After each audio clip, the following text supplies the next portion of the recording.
வணக்கம் welcome back to my channel. இன்றைக்கி நாம் சம்மருக்கு ஏற்ற ஒரு ஆப்டான ஒரு ரெசிபி தான் பார்க்க போகிறோம். அதாவது பூசணிக்காயை வச்சு மோர் குழம்பு செய்ய போகிறோம். ரொம்பவே டேஸ்ட்டாக எவ்வளோ எளிமையாக செய்யலான்றதை பார்க்கலாம்.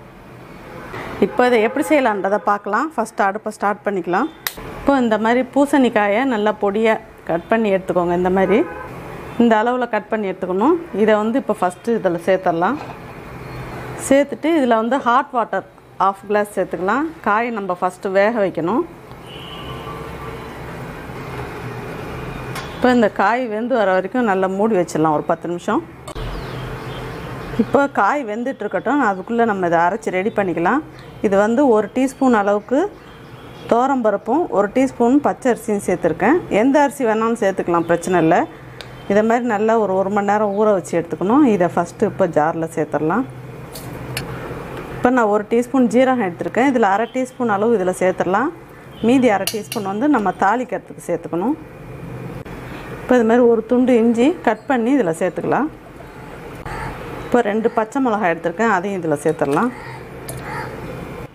ஒரு மூடி தேங்காய் துருவினது அதையும் இதில் சேர்த்துடலாம். இப்போ நம்ம எல்லாத்தையும் மிக்ஸி ஜாரில் சேர்த்துட்டோம். இப்போ இதை நல்லா ஃபைனாக அரைச்சி எடுத்துகிட்டு வந்துடலாம்.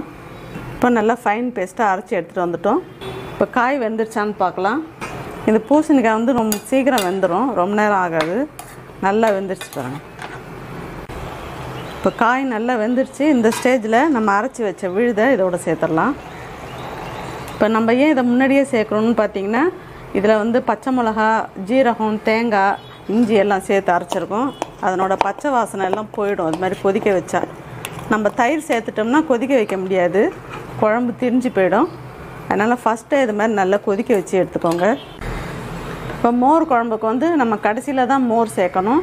அதுக்கு முன்னாடி நம்ம இந்த ப்ராசஸ் எல்லாம் கரெக்டாக முடிச்சுக்கிட்டோம்னா தான் ஃபைனலாக நம்ம மோர் சேர்த்து செய்யணும்.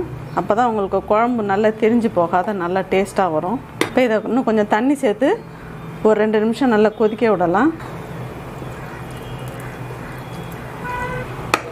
இதில் 1 டீஸ்பூன் அளவு மஞ்சத்தூள் எடுத்துருக்கேன், அதையும் இதில் சேர்த்துடலாம். தேவையான அளவு உப்பு சேர்த்துக்கலாம். சேர்த்துட்டு நல்லா ஒரு 2 நிமிஷம் கொதி வந்தால் போதும். நல்லா ஒரு 2 நிமிஷம் நல்லா கொதிக்க வச்சிட்டோம்.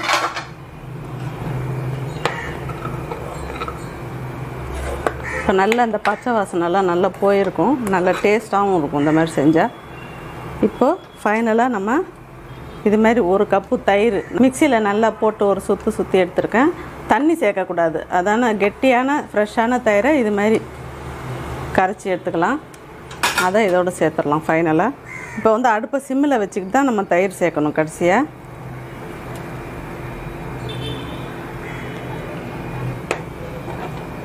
இப்போ நல்லா தயிரை நல்லா ஒன்று போல் கலந்து விட்டுடலாம். இப்போ இந்த ஸ்டேஜில் தயிர் சேர்த்ததுனால கொதிக்கக்கூடாது குழம்பு. அப்படியே நமக்கு நுரைச்சிட்டு வரும்போது அந்த டைமில் நிறுத்திடணும். நல்ல இந்த சம்மருக்கு இது மாதிரி பூசணிக்காய், சொரக்காய், நீர் சத்துள்ள காய்கறிகளெல்லாம் சேர்த்துக்கிட்டா ரொம்பவே நல்லது உடம்புக்கு. இப்போ நல்லா இது மாதிரி நுரைச்சிக்கிட்டு வரும். இந்த சமயத்தில் ஒரு 2 நிமிஷம் வச்சுட்டு நம்ம அடுப்பை ஆஃப் பண்ணிடலாம். அதுக்கப்புறம் தாளித்து கொட்டிடலாம். இப்போ மோர் குழம்பு தாளிக்கிறதுக்கு தேவையான அளவு எண்ணெய் சேர்த்துக்கலாம். எண்ணெய் காஞ்சதும் ஃபஸ்ட்டு கடுகு சேர்த்துடலாம்.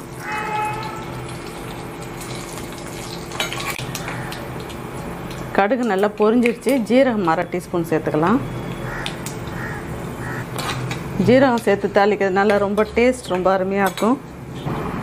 ஜீரகம் நல்லா பொரிஞ்சிடுச்சு. இப்போது அரை டீஸ்பூன் அளவுக்கு பெருங்காயத்தூள் அதையும் இதில் சேர்த்துடலாம்.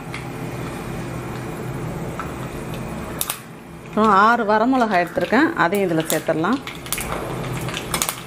சேர்த்து நல்லா கலந்து நல்லா பொரியட்டும். இப்போ ஃபைனலாக கருவேப்பிலை சேர்த்துடலாம்.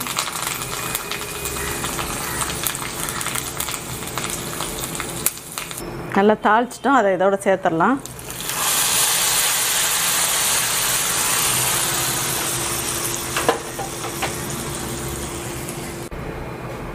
நல்ல சூப்பராக பூசணிக்காய் மோர் குழம்பு ரெடி பண்ணியிருக்கோம். நல்ல இந்த சம்மருக்கு இந்த மாதிரி நீர் சத்துக்கள்லாம் நிறைஞ்ச காய்கறிகளை ஏதோ ஒரு ஃபார்மில் நம்ம செஞ்சு சாப்பிட்டா ஹெல்த்துக்கு ரொம்பவே ஆரோக்கியமானது.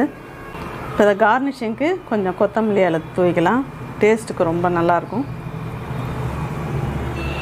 இந்த ரெசிபி உங்களுக்கு பிடிச்சிருந்ததுன்னா லைக் பண்ணுங்கள், ஷேர் பண்ணுங்கள், சேனலை மறக்காமல் சப்ஸ்கிரைப் பண்ணுங்கள். தேங்க்யூ.